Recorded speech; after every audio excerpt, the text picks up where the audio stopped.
phai đơn phải nói là quá là đẹp luôn các bác ơi.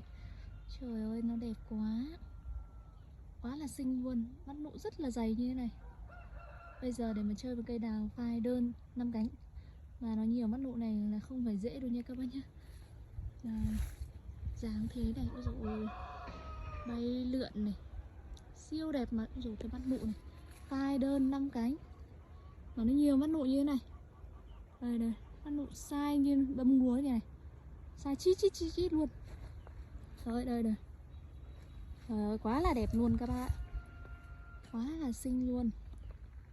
Cây này quá là xinh yêu luôn. Trời ơi, quá là đẹp.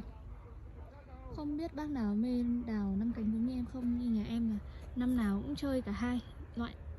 Thích nhất là đào phai rồi, nhưng mà chơi cả đào phai 5 cánh và cánh kép. Đấy.